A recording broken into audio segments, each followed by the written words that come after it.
ஆண்டவர், நான் என்ன யோசிக்கிறேன், நான் தாயின் கருவில் உருவாகும் முன்னே அவர் எல்லாரையும் தெரிந்தெடுத்திருக்கிறார். அவருடைய சித்தத்தை நிறைவேற்றும்படி சகலத்தையும் அவர் நேர்த்தியாய் செய்து வருகிறார். நாளிலும் உங்களோடு சேர்ந்து இந்த ஆராதனையிலே ஆராதிக்கும்படியாகவும் எங்களுக்கு கொடுக்கப்பட்ட ஆண்டவர் நியமித்த ஊழியத்தை இந்த நாட்களில் செய்து முடிக்கும்படியாகவும் ஆண்டவர் கொடுத்த பெரிய பாக்கியத்தை ஸ்லாக்கியத்தை எண்ணி நான் ஆண்டவரை நன்றியோடு துதிக்கிறேன். ஆண்டவர் பெரியவர். அவரால் செய்ய முடியாத காரியம் ஒன்றுமே இல்லை.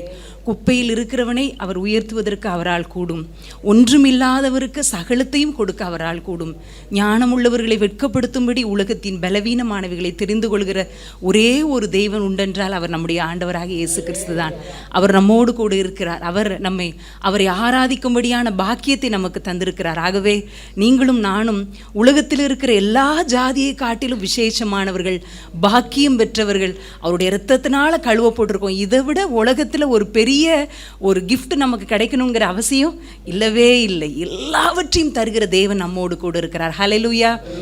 நாளிலும் நீங்கள் இங்கே ஆராதிக்கிறத பார்க்கும்போது தேசத்தில் எல்லா தேசங்கள்லையும் ஆண்டவர் அவருடைய பிள்ளைகளை வைத்திருக்கிறார் அப்படின்னு நினைக்கும் போது என்ன தோணுகிறதுனா, வானமும் பூமியும் அது நிறைவும் அவருடையது. ஆளுகிறவர்கள் யாராயிருக்கலாம், நம்மை சுற்றி இருக்கிற மக்கள்களின் தொழுகைகள் எல்லாம் வேறு விதமாக இருக்கலாம், ஆனால் பூமியும் அதிநிறைவும் கர்த்தருடையது என்ற வார்த்தையின்படி அவர் எல்லா தேசங்களிலும் அவருடைய பிள்ளைகளை வைத்திருக்கிறார். அவருடைய சபையின் அங்கங்களாக நம் ஒவ்வொருவரையும் ஆங்காங்கு வைத்து இரும்பு திரை போன்ற நாடுகளிலும் அந்தரங்கத்தில் ஜெபிக்கக்கூடிய ஜெப வீராங்கனைகளை ஆண்டவர் வைத்திருக்கிறார்.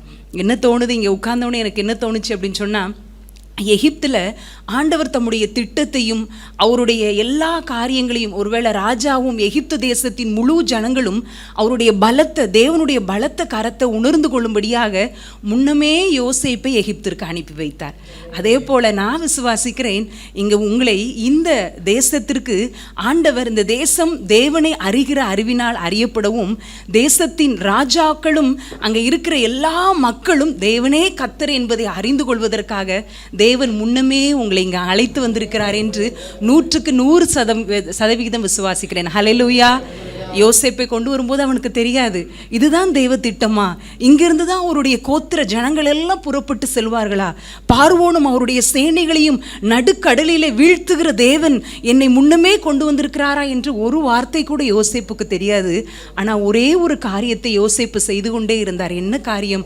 அவரை கண்டிக்க ஆள் கிடையாது, அவரை நல்வழிப்படுத்துவதற்கு யாருமே கிடையாது. ஆனாலும் எந்த இடமானாலும் எந்த நேரமானாலும் கர்த்தர் என்னை பார்த்து கொண்டு இருக்கிறார் என்ற எண்ணம் யோசேப்புக்குள் இருந்ததினால் பெரிய தேவ திட்டம் அவன் மூலம் நிறைவேறியது. இன்றைக்கும் நம்ம எதுக்கு வந்திருக்கிறோம், ஏன் வந்திருக்கிறோம்? குடும்ப சூழ்நிலையின் காரணமாக வந்திருக்கலாம், ஏதோ ஒரு நபர்களுடைய ஐக்கியத்தின் மூலம் வந்திருக்கலாம்.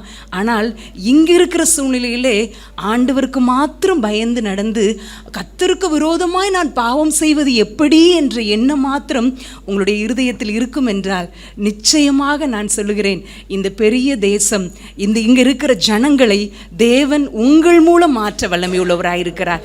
எப்படி, ஏன், நடக்குமா என்ற கேள்விகள்லாம் ஆண்டவருக்கு லேசான காரியம். அவரால் கூடும் என்பது மாத்திரம் உண்மை. நிச்சயம் முழங்கால்கள் யாவும் அவருக்கு முன்பதாக முடங்கும், நாவுகள் யாவும் அவருக்கு முன்பதாக அறிக்கையிடும் என்பதில் எந்த சந்தேகமும் இல்லை. இந்த நாளிலும் இந்த ஆராதனை வேளையிலே ஆண்டவர் என்னை எப்படி அவருடைய ஊழியத்திற்கென்று தெரிந்து கொண்டார், அவருடைய ஊழியத்தின் பாதையில் இத்தனை ஆண்டுகளாக எப்படி அவர் நடத்தி வருகிறார் என்று என்னுடைய எளிமையான சாட்சியை உங்களோடு நான் பகிர்ந்து கொள்ள ஆசைப்படுகிறேன். நான் ஒரு தமிழ்நாட்டின் தென்பகுதியிலே ஒரு கிறிஸ்தவ கிராமத்திலே ஒரு கிறிஸ்தவ பெற்றோருக்கு மகளாக பிறந்தேன். எங்களுடைய கிராமம் முழுவதும் கிறிஸ்தவர்களால் இருந்ததா. காலை மாலை ஆராதனை உண்டு. அந்த ஆராதனையில் கலந்துக்கல அப்படின்னு சொன்னால் ஸ்கூல்லையும் அடி விழும், வீட்லேயும் அடி விழும். ஆகவே எங்கள் ரோட்டில் நாங்கள் விளையாண்டுட்டு இருந்தாலும் 6 மணிக்கு பெல் சத்தம் கேட்ட உடனே சர்ச்சுக்கு ஓடிடுவோம். அங்கே போய் ஆராதனை முடிச்சுட்டு அங்கே ஒரு ஓரத்தில் விளக்கு இருக்கும், அதில் தேங்காய் எண்ணெய் வச்சுருப்பாங்க. அந்த எண்ணெய் எடுத்துகிட்டு வந்து எங்கள் அம்மாக்கிட்ட வந்து கொடுத்தாதான் நீ சர்ச்சுக்கு போயிட்டு வந்திருக்க நம்புவாங்க. அதனால் எங்கே விளையாண்டுட்டு இருந்தாலும் ஆலயம் மணி சத்தம் கேட்டவுடனே சர்ச்சுக்கு போவோம். 2 ஆராதனையிலும் கலந்து கொள்வேன். எல்லாம் ஒருவேளை வீட்டுக்கு நல்ல பிள்ளை மாதிரி இருப்பேன், டீச்சர்ஸ்க்கு ரொம்ப கீழ்ப்படுகிற பிள்ளை மாதிரி தான், சண்டே ஸ்கூல் டீச்சர்ஸ்க்கு எல்லாத்துக்கும் நல்ல பிள்ளை, வசனெல்லாம் ஒப்பிச்சிட்றா அப்படின்னு தான் நினைப்பாங்க. ஆனாலும் என் உள்ளத்துக்கு தெரிஞ்சிச்சு நிறைய காரியம் நம்ம ஏசப்பாவுக்கு பிடிக்காத காரியெல்லாம் என் உள்ளத்தில் இருக்குது. நான் ஏசப்பா என்னை பார்த்தா, என் உள்ளத்தை பார்த்தா எப்பயுமே சந்தோஷப்படுற மாதிரி இல்லை அப்படின்னு சொல்லி நான் யோசித்துருக்கிறேன். நிறைய நேரத்தில் ஒரு மாய்மாலமான வாழ்க்கை நான் வாழ்ந்துட்டு இருந்தேன். குட்டி பிள்ளையாக இருக்கும்போது சர்ச்சில் ஃபஸ்ட்டு முன்னாடி வந்து ஜோமுன்றது வழக்கம். எப்பயும் ஒரு தடவை ஒரு சின்ன ஆணி என் காலில் குத்திருந்துச்சு. அதுக்கு எங்கள் அப்பாவோட வேஷ்டியால் ஒரு பெரிய கெட்டு போட்டு எப்பயும் அப்படியே குப்பரடிச்சு தான் ஜோமுனுவேன். ஆனால் அன்னைக்கு நேர் முழங்கால நின்று ஜோம் பண்ணுறேன். ஒருவேளை நினச்சிருக்கலாம் நல்லா ஜெபிக்கிற பிள்ளை போல் அப்படின்னு நீங்கள் நினச்சிருக்கலாம், நான் யோசிக்கலாம். ஆனால் நான் என்ன நினச்சேன் அப்படின்னு சொன்னால், முழங்கால் போட்டு நான் பாரு பின்னாடி எனக்கு நேர் பின்னாடி எங்கள் அத்தை உட்காந்துருக்காங்க, அந்த பக்கம் எங்கள் சித்தப்பா உட்காந்துருக்காங்க. அவங்கெல்லாம் நான் இவ்வளோ பெரிய கட்டோட நேர் முழங்கால நின்று ஜோமுடுறதை பார்த்தா எங்கள் அண்ணன் மகா இப்படி பாரு இவ்வளோ பெரிய புண்ணு இருந்து எவ்வளோ அழகாக முழங்கால் போட்டு ஜோமுன்றா பாரு நினைப்பாங்கல்ல அப்படின்னு நான் உண்மையாகவே நினச்சி தான் நான் முழங்கால் போட்டு நின்னேன். அப்படி ஒரு மாய்மாலமான வாழ்க்கை தான், கிறிஸ்தவ வாழ்க்கை தான் வாழ்ந்து வந்தேன். நான் 4th ஸ்டாண்டர்ட் படிக்கும்போது என்னோட 9 வயதில் சண்டே ஸ்கூல் டீச்சர் ஒரு மிஷினரி சம்பவத்தை சொன்னாங்க. அந்த மிஷினரி யாரை பற்றி சொன்னாங்களா ஞாபகத்துக்கு இல்லை. ஆனால் அந்த முடிவில் ஆண்டவருக்குள்ள ஜெபத்தில் அவங்க வழி நடத்தும் போது என்னோட கைகளை உயர்த்தி கண்களில் கண்ணீர் வடிய, ஏசப்பா நானும் என்னை மிஷினரியாக ஒப்பு கொடுக்குறேன், உங்கள் ஊழியத்துக்குன்னு என்னை அர்ப்பணிக்கிறேன் அப்படின்னு சொல்லி ஆண்டவர்கிட்ட நான் அன்றைக்கு என்னை ஒப்பு கொடுத்தேன். எங்கள் வீட்டுக்கு போகிறதுக்கு முன்னாடி ஒரு சந்து இருக்கும், அழுகி அடக்கமில்லை, ஏன் அழுதுன்னு வீட்டில் கேட்பாங்கன்னு சொல்லிட்டு அங்கே நின்று ரொம்ப நேரம் அழுது கண்ணீரை தொடச்சிட்டு நான் வீட்டுக்கு போனேன். எப்படி நம்ம ஊரில் ஒரு சோடா பாட்டில் வாங்கினோன்னா அப்படியே புஷ்ஷுன்னு ஒரு ஃபியூ செகண்ட்ஸு அந்த நுர வரும், உடனே அமர்ந்துருல. அதே போல் தான் என்னோட அந்த அர்ப்பணிப்பு இருந்துச்சு. கொஞ்ச நாள் ஞாபகம் இருந்துச்சு, ஐயோ நம்ம ஊழியத்துக்கு நம்மளை அர்ப்பணிச்சிருக்கோம், அப்படி இருக்கணும் இப்படி இருக்கணும், பொய் சொல்லக்கூடாது, அந்த போயமெல்லாம் பார்த்து எழுதக்கூடாது, அப்படி இப்படின்னு சொல்லி கொஞ்சம் நல்லபடியாக இருக்கணும்னு கொஞ்ச நாள் ஞாபகம் இருந்துச்சு. ஆனால் நாட்கள் செல்ல அதெல்லாம் மறந்து போயிடுச்சு. அடுத்து என்னுடைய வாழ்க்கை எப்பயும் போல் இருந்தது. என்னுடைய 10th படிக்கிற வரைக்கும் என்னுடைய கிராமத்தில் நாங்கள் இருந்தோம். அப்பா அங்கே ஒர்க் பண்ணாங்க. அவங்க ரிட்டையர்ட் ஆகி சென்னை பக்கத்தில் நாங்கள் குடியேற வேண்டியதாக இருந்துச்சு. அது வரைக்கும் ஒரு சினிமா போஸ்டர் எங்கள் ஊரில் ஒட்ட மாட்டாங்க. சினிமாவில் வர்ற ரஜினி யார், கமல் யார் அப்படியெல்லாம் வித்தியாசம் கூட பார்க்க தெரியாது. ஒரு சினிமா பாடலை கேட்டது கிடையாது, தியேட்டருக்கு போனது கிடையாது. ஆனால் +1க்கு அந்த சென்னை பக்கத்தில் குடியேறணும். 63 எங்கள் கிளாஸில் கேர்ள்ஸு. அதில் நான் ஒருத்தி மாத்திரம்தான் ஆண்டவர் அறிஞ்ச பிள்ளை. ஆனால் அவங்களுக்கு முன்மாதிரியாக நான் வாழாமல் அவங்களோடு கூட ஒத்து வேஷம் தருத்தவளாக தான் நான் வாழ்ந்தேன். என் பக்கத்தில் இருக்கிற பிள்ளை டெய்லி ஒரு சினிமா கதையை சொல்லுவா. இது வரைக்கும் பார்த்ததே இல்லை கேட்டதே இல்லைங்கிறதுனால ரொம்ப என்ஜாய்மெண்ட். டெய்லி ஒரு சினிமா கதை கேட்பேன். ரொம்ப ஜாலியாக +1 போயிட்டு இருந்துச்சு. ஆனால் +2 வந்த உடனே ஐயோ எப்படியாவது நம்ம நிறைய மார்க் வாங்கணும். ஏன்னா அது வரைக்கும் கொஞ்ச நாட்கள் ஊழியம் செய்யணுங்கிற ஆசை கொஞ்ச நாள் கழித்து மாறிச்சு. எப்படி மாறிச்சுன்னா, எங்கள் கிராமத்தில் வீட்டுக்கு ஒரு டீச்சர் இருப்பாங்க. ஒரு டீச்சர் ஆகணும்டா, டீச்சர் ஆகி ஸ்டைலாக ஒரு கொண்டையை போட்டோமா, ஒரு பேக்கை போட்டோமா, கொடையை பிடிச்சிட்டு நடந்தோமா, கை நிறைய சம்பளம், எவ்வளோ ஒரு மரியாதை இல்லை, போகிற நேரம்லாம் இப்போ teacher good morning, teacher good evening வாங்க அப்படின்ட்டு என்னுடைய ஆசை மாறிடுச்சு. ஆகவே நான் +2 படிக்கும்போது எப்படியாவது டீச்சர் ட்ரைனிங்க்கு நம்ம சேரணும். டீச்சர் ட்ரைனிங் ஒரு 20 வருஷத்துக்கு முன்னாடி 1000 மார்க்கு மேலே எடுக்கணும், நல்ல ரெக்கமெண்டேஷன் இருக்கணும், பயங்கரமாக இருந்தால் தான் டீச்சர் ட்ரைனிங் கிடைக்கும். ஆகவே ஆண்டவரே நான் அந்த +2 வந்ததில் அப்படியே சாஷ்டாங்கமாக ஆண்டவர் பாதத்தில் விழுந்துட்டேன். இனிமேல் சினிமா கதை கேட்க மாட்டேன் ஆண்டவரே, கரெக்டாக பைபிள் வாசித்து ஜெபம் பண்ணிடுவேன். எனக்கு மட்டும் நீங்கள் 1000 மார்க் மேலே தந்துட்டீங்கன்னா நான் கட்டாயம் போகிற அந்த டீச்சர் ட்ரைனிங் இன்ஸ்டியூட்டில் நான் ப்ரேயர் செல் ஆரம்பிப்பேன், அவங்கள ஆண்டவருக்குள்ளே நடத்துவேன், உங்களுக்கு முன்மாதிரியாக ஜீவிப்பேன், பயங்கரமாக தீர்மானம் எல்லாம் எடுத்து காத்திருந்தேன். நல்ல எக்ஸாம் எழுதிட்டேன், ரிசல்ட்டுக்காக காத்திருந்தேன். ஒருவேளை டீச்சர் ட்ரைனிங் கிடைக்கலன்னா என்ன செய்ய, பிஎஸ்சி நர்சிங் போடலாம், லேப் டெக்னீஷியன் போடலாம், கெமிஸ்ட்ரி போடலாம் அப்படின்னு சொல்லி எல்லாத்துக்கும் அப்ளை பண்ணிவிட்டு ரெடியாக இருந்தேன். பிஎஸ்சி கெமிஸ்ட்ரிக்கு கிடச்சி இன்டர்வியூ கார்டும் வந்துருந்துச்சு. அந்த நாளில் ஒரு நாள் திடீர்னு என்னோடய அம்மா காலையில் வாசலில் சேரில் உட்காந்துட்டு இருந்தவங்க திடீர்னு சரிஞ்சு விழுந்தாங்க. ஐயோ என்னன்னு தெரியலையே அப்படின்னு சொல்லி ஹாஸ்பிட்டலில் போய் சேர்த்தோம். ஹாஸ்பிட்டலில் போனால் அவங்களுக்கு ஸ்ட்ரோக் வந்திருக்குது, அவங்களுடைய பிபி சுகர் லெவல் அதிகமானதுனால மூளைக்கு போகிற ரத்தம் உறைஞ்சதுனால இடது பக்க உறுப்பெல்லாம் செயலிழந்திருக்கு அப்படின்னு சொன்னாங்க. இதுக்கு முன்னாடி வரைக்கும் அப்படி வியாதி வந்தவங்களை நான் பார்த்ததில்லை. அப்படி வியாதி வந்தவங்களால் பேச முடியாது, நடக்க முடியாது அப்படிங்கிறது எனக்கு தெரியாது. நான் நினச்சேன் இவ்வளோ பெரிய ஹாஸ்பிட்டலில் சேர்த்துட்டோம், சீக்கிரமாக சரியாயிரும், நம்ம சீக்கிரமாக போய் நம்ம இன்டர்வியூ கார்டு வர்றதுக்குள்ளே நம்ம டிஸ்சார்ஜ் ஆகி போயிடலாம் அப்படின்னு சொல்லி நான் நினச்சிட்டு இருந்தேன்.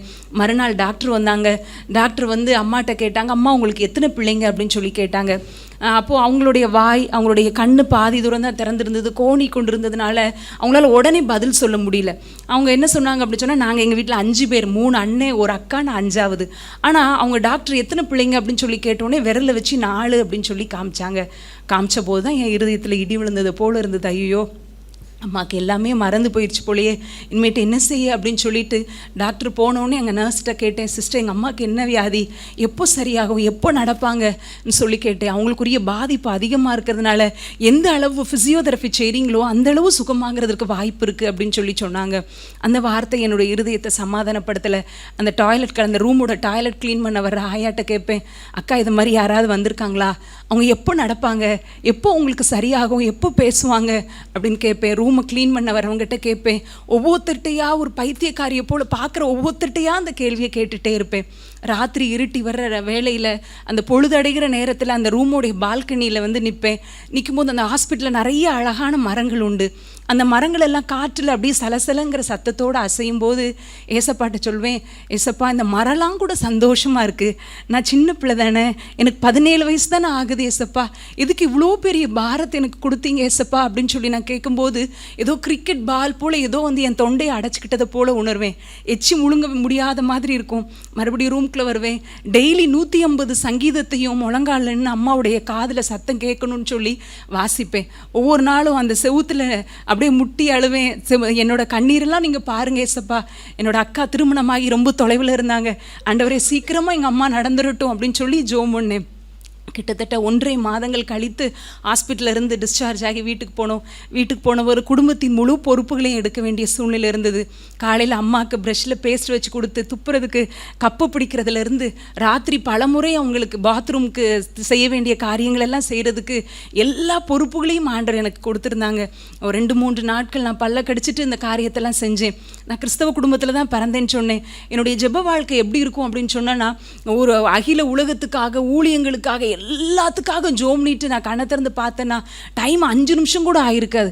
அப்போலாம் நான் நினைப்பேன், என்னடா நம்ம ஊரில் வந்து பிரசங்கம் பண்ண வரவங்களாம் சொல்லுவாங்க, நான் 1 மணி நேரம் ஜோம் பண்ணேன், 2 மணி நேரம் ஜோம் பண்ணேன்னு சொல்லுவாங்களே, அதை எப்படி ஜோம்னு முடியும் அப்படின்னு சொல்லி நான் நினச்சிருக்கேன். இன்னும் ரொம்ப கவலையோட பாரத்தோட ஜோம்னா கூட 10 நிமிஷத்துக்கு மேலே எனக்கு ஜோம்னு தெரியாது. ஆனால் அன்றைக்கு இருந்த சூழ்நிலை, என் குடும்பத்தின் சூழ்நிலை, என் தாயாருடைய சூழ்நிலை, இதையெல்லாம் பார்த்தோன்னே நான் யோசித்தேன். கடைக்கு போயிருந்த அப்பாவுக்கு ஃபோன் பண்ணி சொன்னேன், எனக்கு ஒரு அலாரம் கிளாக் வாங்கிட்டு வாங்கப்பான்னு சொன்னேன். அலாரம் கிளாக் வந்துச்சு. 3 மணிக்கு அலாரம் வச்சேன். 3 மணிக்கு அலாரம் அடிச்சிச்சு. யாரும் இல்லாத டைனிங் ரூம்குள்ளே கதவை மூடிட்டு முழங்கால் போட்டு கண்ணை மூடி கையை கூப்பி ஏசப்பாட்ட சொன்னேன், ஏசப்பா ஃபார்மலாக பரமண்டலங்களில் இருக்கிற எங்கள் பிதாவே அப்படின்னு சொல்லி நான் ஜெபிக்க ஆரம்பித்தேன்னா எனக்கு 5 நிமிஷத்துக்கு மேலே ஜோம்னு தெரியாது சாமி. நான் ஒன்று செய்கிறேன், 2 பேர் உட்காருகிற அளவுக்கு நான் போர்வையை விரிச்சுக்கிறேன். நான் ஒரு பக்கத்தில் உட்காந்துக்கிறேன், நீங்கள் இன்னொரு பக்கத்தில் உட்காந்துக்காங்க. என் இருதயத்தில் என்னென்ன காரியங்கள் இருக்கோ அதெல்லாம் நான் உங்கள்கிட்ட சொல்கிறேன் ஆண்டவரே, இதுதான் ஜெபம் அப்படின்னு சொல்லி நான் ஆண்டவர்கிட்ட சொன்னேன். 2 பேர் உட்காருகிற அளவுக்கு போர்வை விரிச்சுக்கிட்டேன். நான் ஒரு பக்கத்தில் உட்காந்தேன். ஏசப்பாட்ட சொல்வேன், ஏசப்பா நீ காலையில் 5:30 வேலைக்கு போகிற அண்ணனுக்கு சீக்கிரமாக சமைக்கணும், அதெல்லாம் எனக்கு செய்ய தெரியாது சாமி, எனக்கு உதவி செய்வீங்களா அப்படின்னு சொல்லி கேட்பேன். இன்றைக்கி உப்புமா செய்வோன்னு நினச்சேன் ஆண்டவரே, அது உதிரிலையா இல்லைன்னா எங்கள் சின்னண்ணே சாப்பிட மாட்டான், எனக்கு நீங்கள் அதுக்கு ஹெல்ப் பண்ணுவீங்களா ஆண்டவரே அப்படின்னு சொல்லி கேட்பேன். ஆண்டவரே அம்மாவை குண்டாக இருக்கிறாங்க, ஒவ்வொரு முறையும் தூக்கி தூக்கி நெஞ்செல்லாம் வலிக்குப்பா, நான் தூக்கும்போது நீங்களும் ஒரு கரம் கொடுத்துக்கிடுவீங்களா அப்படின்னு சொல்லி கேட்பேன். இன்னும் என்னை விட கம்மியாக மார்க் எடுத்து என்னோடய ஃப்ரெண்ட்ஸ் எங்கள் காம்பவுண்டை தாண்டி காலேஜில் படிக்க போகும்போது அன்னைக்கு ஏசப்பாட்ட போய் சொல்வேன், ஏசப்பா அன்றைக்கி எனக்கு ரொம்ப கவலையாக இருக்குது, நான் கொஞ்சம் நேரம் நான் உங்கள் மடியில் படுத்துக்கிறேன் அப்படின்னு சொல்லுவேன். இன்னும் ரொம்ப பாரங்கள் அதிகமாகும் போது உங்கள் மேலே நான் சாஞ்சிக்கிறேன் சாமி அப்படின்னு சொல்லுவேன். அப்படி நான் ஜெபிச்சுட்டு கண்ணை திறந்து பார்த்தேன் அப்படின்னு சொன்னால் அப்படியே ஆண்டவர்கிட்ட பேசிட்டு 5:30 மணிக்கு மேலே ஆயிரும். எப்படி நேரம் போச்சு, எப்படி நம்ம ஜெபிச்சோம் அப்படின்னே தெரியவே தெரியாது. அன்னன்னைக்கு செய்ய வேண்டிய காரியங்களை ஒரு சின்ன பிள்ளை சொல்கிறது போல் ஆண்டவர்கிட்ட சொல்கிறேன். இன்றைக்கு நான் தேவ சமூகத்திற்கு முன்பதாக நின்று நான் சொல்ல முடியும், உண்மையாகவே ஆண்டவருடைய அன்பான கைகளின் அரவணைப்பை நான் அறிந்திருக்கிறேன், அவருடைய தொடுதலை நான் அறிந்திருக்கிறேன், ஆறுதல் படுத்துகிற அவருடைய வார்த்தைகளை நான் அறிந்திருக்கிறேன், தேற்றுகிற அவருடைய ஒரு தாயை போன்ற அன்புடன் தேற்றுகிற அவருடைய வார்த்தையை அறிந்திருக்கிறேன். ஒவ்வொரு நாளும் ஆண்டவர் என்னை இப்படி நடத்தி வந்தார். ஆனாலும் பரிசுத்த பவுலடிகளார் சொல்லுகிறது போல என்னுடைய மாமிசத்தில் நன்மை வாசமாய் இல்லை என்பதை நான் அறிந்திருக்கிறேன் அப்படின்னு அவங்க சொல்கிறது போல அப்பப்போ எனக்கு கோவம் வரும், அப்பப்போ கசப்பு வரும். ஏன் ரொட்டீன் ஒர்க்கை இதே செஞ்சுட்டே இருக்க வேண்டியது இருக்குது. 4 சூற்றுக்குள்ளாக நம்ம வாழ்க்கையே முடிஞ்சிருச்சு. அதை படிக்கணும் இதை படிக்கணும்னு நினச்சா ஒன்றுமே படிக்க முடியாமல் ஆயிடுச்சே. அப்படின்னு நினைக்கும்போது சில நேரங்களில் ஒரே மிஷின் மாதிரி ஒரே காரியத்தை செய்யும்போது நான் கோவப்பட்டிருக்கேன். அம்மா கிட்ட நிறைய நேரம் நான் கசப்பாக உள்ளத்தில் நினச்சிருந்துருக்கிறேன். ஒரு முறை என்னுடைய அம்மாவுக்கு வயிறு சரியில்லாமல் போய் அப்படியே லூஸ் மோஷன் ஆகிக்கிட்டே இருக்குது. கால் வெளியே ஃபுல்லாக அந்த இடமே அசிங்கமாயிரும், பாழாயிரும். அவங்க அந்த இடத்த க்ளீன் பண்ணி அவங்கள குளித்து அந்த ட்ரெஸ்ஸை க்ளீன் பண்ணி அவங்களுக்கு இன்னொரு ட்ரெஸ் போட்டு உட்கார வைப்பேன். மறுபடியும் 3வது முறை எனக்கு ரொம்ப கோவமாக வந்துருச்சு. அவங்கள வேகமாக பாத்ரூம்லேருந்து கடகடான்னு வேகமாக இழுத்துட்டு வந்தது மாதிரி கோவமாக இழுத்துட்டு வந்து சோஃபாவில் இருத்தி உட்கார வச்சேன். என் கையோட அந்த டைட்டை பார்த்து அவங்க நினச்சிருப்பாங்க, ஐயோ என் பிள்ளைக்கு நான் பாரமாயிட்டேனே அப்படின்னு நினச்சி அவங்களோட கண்ணிலிருந்து கண்ணீர். ஆனால் கூட நான் மனசை அதை கண்டுக்கிடாத மாதிரி வேகமாக உட்கார வச்சுட்டு அந்த நைட்டி எடுத்து எங்கள் வீட்டுக்கு வெளியில் இருக்கிற பைப்பில் அதை துவைச்சி காய போட்டுட்டு உள்ளே வர்றேன். வீட்டு வாசலுக்குள்ளே எப்பயுமே இந்த நம்ம சர்ச்சில் அடிச்சிருக்கிற மாதிரி ஒரு மந்த்லி கேலண்டர் ஷீட் ஒன்று தொங்கி கொண்டு இருக்கும். அதில் நான் கரெக்டாக உள்ளே வரும்போது அதில் எனக்கு நேராக ஒரு வசனம் கடந்து வந்துச்சு. கொலோசையர் 3:24 நீங்கள் எதை செய்தாலும் அதை மனுஷருக்கென்று செய்யாமல் கர்த்தருக்கென்று நல்மனதோடே செய்யுங்கள் அப்படிங்கிற வசனம் எனக்கு நேராக கடந்து வந்துச்சு. அந்த வாசப்படி ஒரு நாளைக்கு நான் 50 தடவைக்கு மேலே நான் தாண்டுவேன். ஆனால் அந்த நேரத்தில் அந்த வசனம் என் உள்ளத்தில் ஆண்டவர் பேசினார் என்பதை 100% என்னால் உணர முடியும். ஒரு வழி வந்தது போல இருந்தது. பக்கத்தில் இருக்கிற ரூமில் அமைதியாக உட்காந்துருந்தேன். ஆண்டவர் என் உள்ளத்தில் உணர்த்தினாங்க, மகளே எபன், அந்த இடத்துல உங்கள் அம்மா இருக்கிறதுனால தான் உனக்கு கோபமும் எரிச்சலும் கசப்பும் வருகிறது. அந்த இடத்தில் நான் இருக்கிறேன் என்று நினைத்துக்கொள் என்று ஆண்டவரின் உள்ளத்தில் பேசினாங்க. நீங்கள் எதை செய்தாலும் அதை மனுஷருக்கென்று செய்யாமல் கர்த்தருக்கென்று நல்மனதோடே செய்யுங்கள். அந்த இடத்தில் உன் தாய் இருக்கிறதுனால தானே உனக்கு கோபமும் எரிச்சலும் வருகிறது. அந்த இடத்தில் நான் இருக்கிறேன் என்று நினைத்துக்கொள்னு ஆண்டவர் சொன்னாங்க. உடனே முழங்கால் போட்டு, ஆண்டவரே என்னை நம்பினீங்களா ஆண்டவரே, நான் ஒருவேளை எங்கள் அக்கா பிறந்த இடத்துல 3ஆவதாக நான் பிறந்திருக்கலாம், ஆனால் நான் எங்கள் அம்மாவை கவனிப்பேன்னு தானே என்னை 5ஆவதாக பிறக்க வச்சிங்க. நான் அந்த பொறுப்பை நான் உணரலை சாமின்னு சொல்லி ஆண்டவர்கிட்ட மன்னிப்பு கேட்டேன், அம்மாட்ட மன்னிப்பு கேட்டேன். மறுபடியும் அதே போல் லூஸ் மோஷன் ஆகும்போது கப்பை வச்சு அந்த காலில் கைகளை ஊற்றி தண்ணி ஊற்றி கழுவும் போது நினச்சேன், இது எனக்காக ஆணிகள் கடாவப்பட்ட என் இயேசுவின் கால்கள், எனக்காக செருப்பு கூட இல்லாமல் கொல்கதா மலையில் சிலுவை சுமந்து சென்ற என் இயேசு கிறிஸ்துவனுடைய பாதங்கள் அப்படின்னு நினைக்கும் போது இனம் புரியாத ஒரு சந்தோஷம் என் உள்ளத்தை நிரப்புனதை நான் உணர்ந்தேன். எப்படி அந்த சந்தோஷம் வந்ததுன்னு எனக்கு தெரியவே தெரியாது. அவ்வளோ ஒரு சந்தோஷத்தோடு காரியங்களை செய்ய ஆண்டவர் உதவி செஞ்சார். காலையிலேருந்து வேலை செய்வேன். ஒரு 2-2:30 மணிக்கு தான் சாப்பிட்றதுக்காக தட்டில் போட்டிருப்பேன். உடனே எங்கள் அம்மா பாத்ரூம் போகணுன்னு கூப்பிடுவாங்க. நினைப்பேன், என்னடா இவ்வளோ நேரம் வேலை செஞ்சது அம்மா பார்த்தாங்களே, சாப்பிடட்டும் அப்படின்னு நினைக்கலையே அப்படின்னு நினச்ச உடனே அடுத்த செகண்ட் நினைப்பேன், இந்த இடத்துல இருந்து ஏசப்பா என்னை கூப்பிட்டாங்கன்னா நான் என்ன செய்வேன்னு நினைப்பேன். தட்டை வச்சுட்டு கையை கழுவிட்டு அவங்களுக்குரிய காரியங்களை செய்ய ஆண்டவர் உதவி செஞ்சார். ஒவ்வொரு நாளும் எல்லா மீட்டிங்ஸ்க்கும் சர்ச்சில் நடக்கிற காரியங்கள் போக முடியாது. சண்டே மாத்திரம் அம்மாவை கூட்டிகிட்டு சர்ச் முடிஞ்ச உடனே ஆட்டோவில் ஏறி வீட்டுக்கு வந்துடுவோம். எந்த மீட்டிங் எதுக்குமே போக முடியாது. அப்போ ஆனால் என்னுடைய அன்றாட வேலைகள் தான் என்னுடைய ஜெப நேரம். என்னென்ன காரியம் செய்கிறேன்னு அதை வச்சு ஆண்டவர்கிட்ட ஜெபம் பண்ணுவேன். பால் பொங்கி அப்படியே கொதிச்சு பால் பொங்கும்போது ஜெபம், ஏசப்பா இந்த பால் பொங்குற மாதிரி உங்கள் அன்புனால என் இருதயமும் பொங்குன்னு சாமி அப்படின்னு சொல்லி ஜெபம் பண்ணுவேன். அவசரமாக சப்பாத்தி உருட்டி மாவு பிசைஞ்சு போட்டேன்னா அது கொஞ்சம் ஹார்டாக இருக்கும். உடனே நினைப்பேன், பாருங்க ஏசப்பா, லைட்டாக பிசைஞ்சு வேகமாக போட்டதுனால இந்த சப்பாத்தி சாஃப்டாகவே இல்லை, ஆனால் நல்லா அதை அழுத்தி பிசைஞ்சு அடித்து குத்தி நல்லா அதை உடச்சி பிசைஞ்சோம் அப்படின்னு சொன்னால் இந்த சப்பாத்தி சாஃப்டாக இருக்கிற மாதிரி என்னையும் உடைச்சிருங்க ஆண்டவரே, என்னையும் நீங்கள் உங்கள் கரத்தினால் அழுத்திருங்கப்பா, என்னுடைய சுபாவம் மென்மையுள்ளதாக மாறும்படி, என் சுபாவம் உங்களை மாதிரி மாறும்படி என்னையும் நீங்கள் மாற்றிருங்க சுவாமி அப்படின்னு சொல்லி நான் ஜெபம் பண்ணுவேன். பாத்திரத்தை விளக்கும் போது அந்த பால் பாத்திரத்தை ஒரு இரும்பு கம்பி வச்சு தேய்ச்சி எடுப்போம்.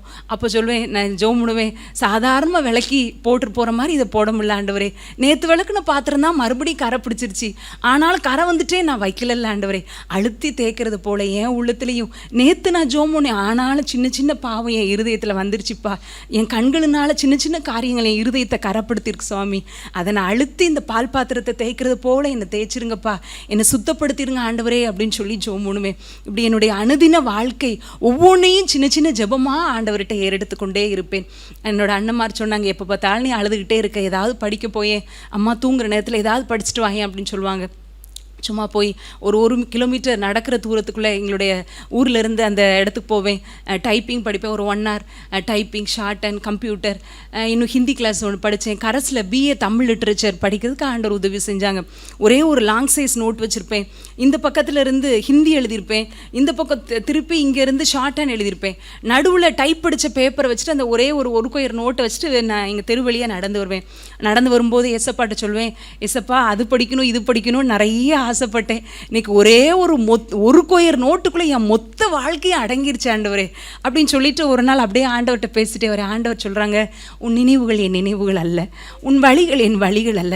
பூமியை காட்டிலும் வானம் எவ்வளவு உயரமாக இருக்கிறதோ அப்படியே உன்னுடைய நினைவுகளை காட்டிலும் என்னுடைய நினைவுகளும், உன்னுடைய வழிகளை காட்டிலும் என்னுடைய வழிகளும் உயர்ந்ததாக இருக்கிறது அப்படின்னு சொன்னாங்க. நான் சொன்னேன், நான் டீச்சர் ட்ரைனிங் படிக்கணும்னு நினச்சேன் ஏசப்பா, இப்போ டைப் படிக்க, ஆனால் நீங்கள் என்ன சொல்கிறீங்க, இதை காட்டிலும் உயர்ந்ததுன்னு சொல்கிறீங்களே. வீட்டுக்கு வந்து அந்த வசனத்தை தேடினேன். ஏசாயா 50 என்னால் மாற்ற முடியும்னு சொன்னாங்க. அப்போ நான் ஆண்டவர்கிட்ட சொன்னேன், ஆண்டவர் இது நீர் எனக்கு கொடுத்த மாறாத வாக்குத்தத்தம், என் வாழ்க்கை முழுவதற்கும் கொடுத்த வாக்குத்தத்தம். இதை நான் கோடு போட்டு இந்த வருஷம் இந்த நாளில் ஆண்டவர் எனக்கு கொடுத்த வாக்குத்தத்தம் நான் சொல்ல போகிறதில்ல. ஆண்டவரே, எப்பொழுதெல்லாம் நான் ஜெபிக்கும்படி உங்கள் சமூகத்துக்கு வரணும், அப்பொழுதெல்லாம் இந்த வசனத்தை நான் திறந்து வைத்துக்கொண்டு என் கண்ணீரினால் இந்த வசனத்தை நான் அடையாளம் விடுவேன்ப்பா அப்படின்னு சொல்லுவேன். எப்பொழுது ஜெபிக்க வந்தாலும் இந்த ஏசாயா 55 அதிகாரத்தை எடுத்துக்கொள்வேன். அப்படியே நான் இதை அப்படி வைத்து நான் ஜெபித்து என்னுடைய கண்ணீரினால் இந்த வசனத்தை நினைத்திருக்கிறேன். ஒரு நாள் ரொம்ப ஜோமனி முடிச்சுட்டு பார்த்தா இதெல்லாம் ரொம்ப ஈரமாக இருந்தது. சின்ன சின்ன 4 கல்லை வச்சு இதை கொஞ்சம் நேரம் காயட்டும் அப்புறம் மூடிக்கிடுவோம் அப்படின்னு சொல்லிட்டு நான் வந்தது ஞாபகத்திற்கு இருக்கிறது. இந்த வசனங்கள் ஒவ்வொரு நாளும் என்னை தேற்றியது, ஒவ்வொரு நாளும் என்னை நடத்தியது. அவ்வப்போது ஒரு அவிசுவாசமான எண்ணங்கள் வரும், ஆனாலும் ஆண்டவர் கொடுத்த வாக்குத்தத்தம் அப்படின்னு சொல்லி ஆண்டவர் உறுதியாக பிடித்து கொள்ள ஆண்டவர் உதவி செஞ்சார். இப்படிப்பட்ட நாட்களில் என்னுடைய தகப்பனார் என்னுடைய திருமணத்திற்கான முயற்சிகளை எடுத்துக்கொண்டே இருந்தாங்க. மகா பல வருஷமாக வீட்டுக்குள்ளே இருந்துட்டா, அம்மாவை கவனிச்சுட்டே இருந்துட்டா. இனி அவளுக்கு திருமணமாகி போகிற வீடு கஷ்டமே இல்லாத வீடாக இருக்கணும், எவ்வளோ நாளும் கொடுத்து என்ன நாளும் செஞ்சு நல்ல இடத்துல திருமணம் செய்து கொடுக்கணும்னு சொல்லி ஒவ்வொரு வாரமும் சனிக்கிழமை தோறும் மாப்பிள்ளை பார்க்குறதுக்கு போவாங்க.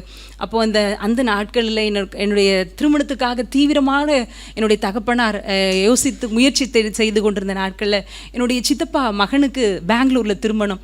ஆகவே எல்லாருக்கும் ட்ரெயினில் டிக்கெட் எடுத்திருந்தாங்க. அம்மாவால் ட்ரெயின் ஏறி போக முடியாதுங்க. அதனால முந்தின நாள் நானும் அம்மாவும் மட்டும் அங்கே என்னுடைய ஓன் பிரதர் இருக்கிறாங்க, அவங்க வீட்டுக்கு நாங்கள் காரில் போயிட்டு அன்றைக்கி ஸ்டே பண்ணோம். அடுத்த நாள் காலையில் ஃபோன் வந்தது மெட்ராஸ்லேருந்து, அப்பாவுக்கு உடம்பு சரியில்லை, உடனே கிளம்பி வாங்க அப்படின்னு சொல்லி.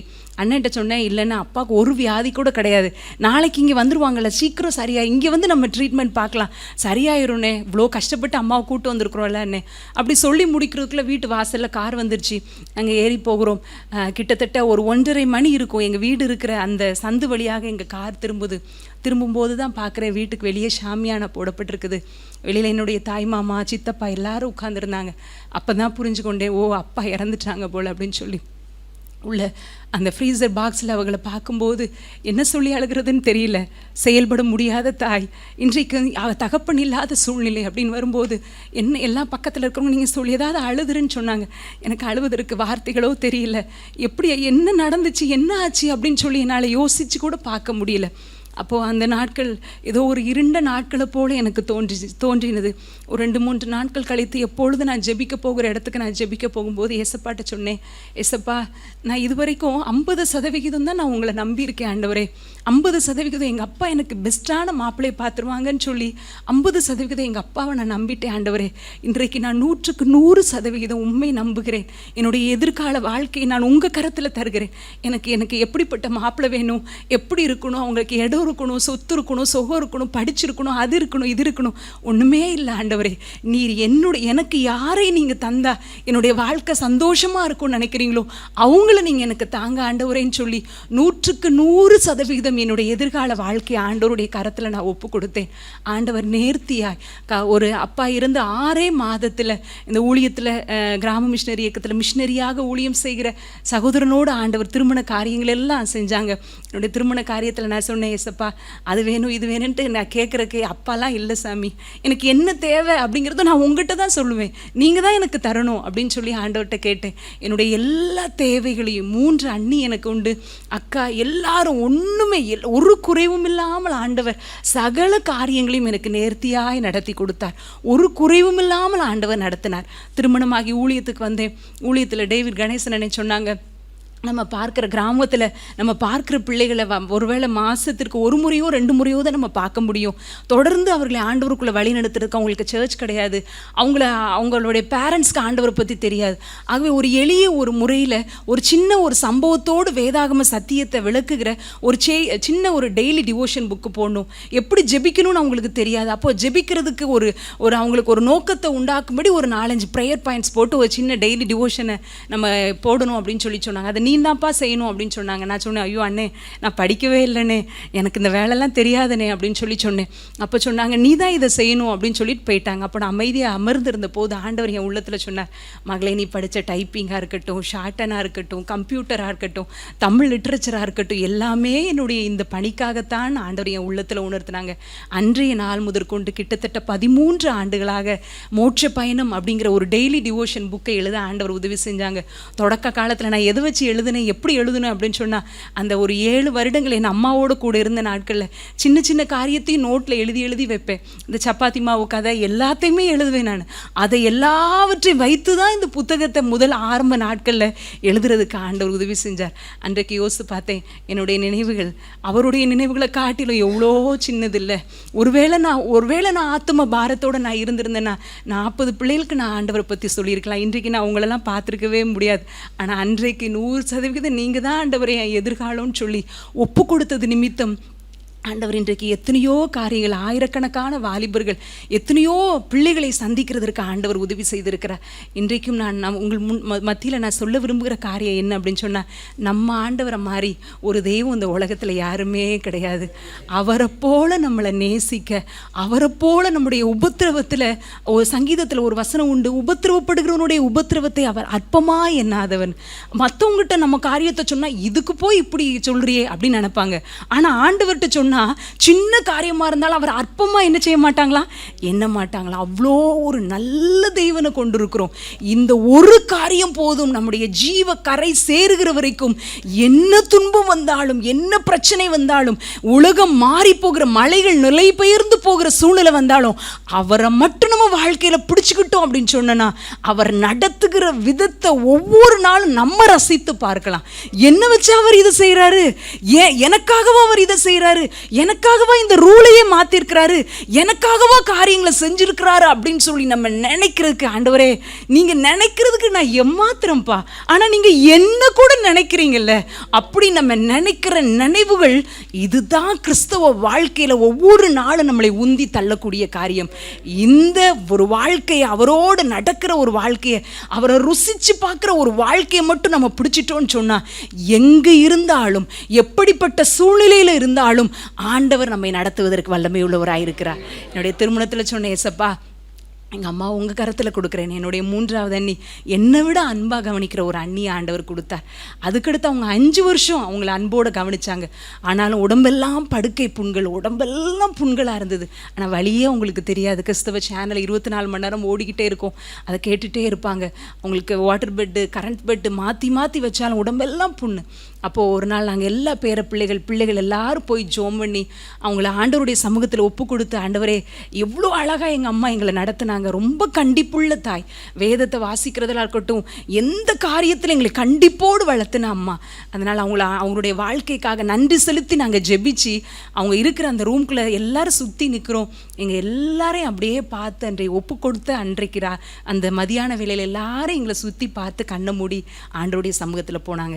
அவங்க எழுத விருப்பப்பட்ட வார்த்தை என்ன அப்படின்னு சொன்னால், அவங்களுடைய கல்லறையில், தேவரீர் உம்முடைய அடியாளை நன்றாய் நடத்தினீர், பல ஆண்டுகளாக படுத்த படுக்கையில் இருந்தது உண்மைதான், ஆனால் என்னை நன்றாய் நடத்தினீர் என்று சொல்லி அதில் எழுதியிருந்தாங்க. எழுத சொல்லி அவங்களுடைய விருப்பத்தை தெரிவிச்சிருந்தாங்க. அதை அந்த கல்லறையில் நாங்கள் எழுதியிருக்கிறோம். இன்றைக்கும் ஒருவேளை இங்கே உட்கார்ந்துருக்கிறவங்க, என்னுடைய ஒருவேளை வயதான காலத்தில், என்னுடைய எதிர்காலத்தில், அல்லது என்ன நடக்குமோ அப்படின்னு சொல்லி, என்ன ஆகுமோ, நான் ஒருவேளை சொத்து சேர்த்து வச்சுருந்தா, இவ்வளோ பணம் இருந்தால் தான் என் பிள்ளைங்க யாரும் என்னை கவனிப்பாங்களோ அப்படின்னு சொல்லி நினைக்கலாம். எங்கள் அம்மாக்கிட்ட எந்த சொத்தும் கிடையாது. நான் கேட்பாங்க, இவ்வளோ உங்கள் அம்மாவுக்கு செலவழிக்கிறீங்களே, ஏதோ அப்பாவோட பென்ஷன் வருமா? பக்கத்தில் இருக்கிறவங்கள ஆண்டவர் அறியாதவங்க அவங்க கேட்பாங்க. அப்போ சொல்லுவாங்க, எங்கள் பைபிளில் தாயையும் தகப்பனையும் கனம் பண்ணணும்னு போட்டிருக்கு, அப்பாவோட பென்ஷன்லாம் வரணும்லாம் இல்லவே இல்லை அப்படின்னு சொல்லி நாங்கள் சொன்னது உண்டு. உண்மையாகவே ஆண்டவர் சகலத்தையும் நம்ம வாழ்க்கையில் பொறுப்பெடுத்து கொள்ள வல்லமை உள்ளவராக இருக்கிறார். ஒரு 20 வருஷத்துக்கு முன்னாடிலாம் பொதிகை அப்படிங்கிற ஒரு சேனலில் ஒரு ஆட் வரும். பிரீத்தின்னு ஒரு மிக்சியை காமிச்சு ஒரு அக்கா சொல்லுவாங்க, பிரீத்திக்கு நான் கேரண்டி அப்படின்னு சொல்லுவாங்க. நான் போகிற இடத்துலலாம் சொல்லுவேன், ரோமர் 8:28 கர்த்தரிடத்தில் அன்பு கூறுகிறவர்களுக்கு சகலமும் நன்மைக்கு எதுவாக நடக்கிறது என்ற வார்த்தைக்கு நான் கேரண்டி அப்படின்னு சொல்லுவேன். ஒருவேளை வாலிப நாட்களில் நடந்த காரியெல்லாம் ஏன் எதுக்குன்னே தெரியாது, ஒரு வனாந்திரமான ஒரு சூழ்நிலை போல இருந்துச்சு. ஆனால் இன்னைக்கு நான் சொல்ல முடியும், என்னை நடத்தின தேவன் சகலத்தையும் நன்மைக்கு எதுவாக நடத்தினார். ஒரு காரியம் கூட அவர் குறைவுபட்டு நடத்தவே இல்லை. அன்றைக்கு எல்லா காரியங்களையும் கற்றுக் கொடுத்தது நிமித்தம் இன்றைக்கு எங்களுடைய ஊழியத்தில் 34 அம்மா அப்பா இல்லாத பிள்ளைங்க இருக்கிறாங்க. அவங்க ஓடி வந்து அவங்கள பார்த்துட்டானா எபனத்தை அப்படின்னு ஓடி வந்து கட்டி பிடிச்சிக்குவாங்க. அப்போ அவங்களோட அன்போடு பேசுவதற்கு அன்றைக்கு ட்ரைனிங் கொடுக்கலன்னா இன்னைக்கு திமுரு பிடிச்சவளா நீயெல்லாம் வர்றியா அப்படின்னு ஏதோ வேற மாதிரி இருந்திருப்பேன். ஆனால் அன்னைக்கு கொடுத்த ட்ரைனிங். எங்கள் ஊழியத்தில் பிள்ளைகளால் கைவிடப்பட்ட பெற்றோர் இருக்கிறாங்க. சின்ன சின்ன கிச்சன் வேலைகளை செஞ்சுட்டு இருப்பாங்க. அம்மாமார் பேசுவாங்க, பல காரியத்தை சொல்லுவாங்க, என்ன சொல்கிறாங்கன்னே புரியாது. ஆனால் சிரிச்சுட்டே ஆமாம்மா ஆமாம்மா அப்படின்னு கேட்குறோம். அப்போது நினச்சேன், அன்னைக்கு ட்ரைனிங் கொடுக்கலன்னா இன்னைக்கு இதெல்லாம் கேட்கவே முடியாது. உண்மையாக சொல்கிறேங்க, உங்களுடைய வாழ்க்கையில் ஆண்டவரை நீங்கள் கத்தரை பிடிச்சிட்டு இருந்தீங்கன்னா சகலத்தையும் நன்மைக்கு எதுவாக நடத்துகிறார். ஏன் எனக்கு இப்படிப்பட்ட வாழ்க்கை துணை, ஏன் இந்த வேலை, ஏன் இந்த படிப்பு, ஏன் இந்த சூழ்நிலை அப்படின்னு சொல்லி நமக்கு கேள்விகள் இருக்கலாம். ஆண்டவர் சொல்கிறார், நான் என் சித்தத்தின்படி தான் உன்னை நான் இந்த இடத்துல வைத்திருக்கிறேன். நான் என் சித்தத்தின்படி தான் உனக்கு வாழ்க்கை துணையை கொடுத்துருக்கிறேன். என் சித்தத்தின்படி தான் உனக்கு நான் இந்த வேலையில் நான் வச்சிருக்கிறேன். இன்னைக்கு அது தெரியாது, ஆனால் என்றைக்கோ ஒரு நாள் இது நன்மை என்பதை நாம் அறிந்து நாம் ஆண்டவரை மகிமைப்படுத்த போகிறோம். ஆகவே இங்கே இருக்கிற நீங்கள் ஒவ்வொருவரும் தேவனின் வாழ்க்கையில் சகலத்தை நன்மைக்கு எதுவாக செய்கிறாங்க. நான் ஆண்டவருக்காக எதையாவது செய்யணும் என்கிற ஏக்கம் நம்முடைய உள்ளத்தில் இருந்து கொண்டே இருக்கும் என்றால் கிறிஸ்தவ வாழ்க்கை என்பது எளிதாய் அவருடைய கரத்தை பிடித்து கொண்டு நடக்கிற வாழ்க்கையாக இருக்கும். சந்தோஷம் துக்கம் வரலாம், கவலை வரலாம், ஆனால் அதுலேயும் அவர் நம்ம கூட இருக்கிறத நம்ம உணர்ந்து கொண்டே இருக்க முடியும். என்ன வந்தாலும் பயப்பட வேண்டிய அவசியமே இல்லை. அவர் நம்மோடு இருக்கும்போது சகலத்தையும் நன்மைக்கு எதுவாக நடத்துவார். ஒரு நிமிடம் கண்களை மூடி, ஆண்டவரே என் வாழ்க்கையும் உங்கள் கரத்தில் தருகிறப்பா, நீங்கள் சகலத்தையும் நன்மைக்கு எதுவாக நடத்துகிற தேவன் என்று சொல்லி அப்பாவோட கரத்தில் நம்ம ஒப்பு கொடுப்போமா? ஆண்டவர் எதிர்பார்த்து கொண்டிருக்கிறார். ஐயோ ஏன், எதற்கு, எப்படி என்ற கேள்விகளோடு நீங்கள் இருக்கிறீர்களோ, இது எப்படி ஆகும் என்று நினைத்து கொண்டிருக்கிறீர்களோ, என் விருப்பம் என் வாழ்க்கையில் நிறைவேறவே இல்லையே, என் இஷ்டம் ஒன்றுமே நடக்கலையே நினைக்கிறீங்களோ, ஆண்டவர் சொல்லுகிறார், என்னுடைய சித்தத்தின்படி தான் நான் உங்களை இந்த இடத்துல வைத்திருக்கிறேன். என்னுடைய சித்தத்தின்படி தான் சகல நான் நடத்தி வருகிறேன். சகலத்தையும் நன்மைக்கு எதுவாக நடத்துகிற தேவனாய் இருக்கிறதுனால ஆண்டவருடைய கரத்துல நம்ம ஒப்பு கொடுப்போமா? அன்பின் பிதாவே, நீர் என்னை வழி நடத்தி வந்து என்னுடைய சாட்சியை பகிர்ந்து கொள்ள உதவி செஞ்சீங்கப்பா. இன்றைக்கு இங்க கூடி வந்திருக்கிற ஒவ்வொருவரோடும் கர்த்தர் நீங்க இருக்கிறபடினாலும் உமக்கு ஸ்தோத்திரம். மகனே மகளே, உன்னுடைய வாழ்க்கையில நான் நன்மைக்கு எதுவாகத்தான் நடத்தி வந்திருக்கிறேன் என்று சொல்லுகிறபடினால் உமக்கு நன்றி செலுத்துகிறோம் ஐயா. இவர்கள் வாழ்க்கையை நீர் பொறுப்படுத்தி வைத்திருக்கிறபடினால் உமக்கு நன்றி. இவர்கள் வாழ்க்கையை குறித்த முழு திட்டமும் உடைய கரத்தில் இருக்கிறதற்காக நன்றி. அதை ஒரு மனிதனும் மாற்ற முடியாததற்காக நன்றி. இவர்களை குறித்த முழு மேப்பும் உங்க கரத்தில் இருக்கிறதற்காக நன்றி ஆண்டவரே. அது எங்களுடைய வழிகளை காட்டிலும் எங்களுடைய நினைவுகளை காட்டிலும் உயர்ந்ததா இருக்கிறதற்காக உமக்கு நன்றி செலுத்துகிறோம். எங்கள் ஒவ்வொருவரையும் உங்களுடைய பொற்கரத்தில் தருகிறோம். கர்த்தர் பொறுப்படுத்திக் கொள்ளும், வழிநடத்தும். இயேசு கிறிஸ்துவின் மூலம் வேண்டிக் கொள்கிறேன் பிதாவே, ஆமென்.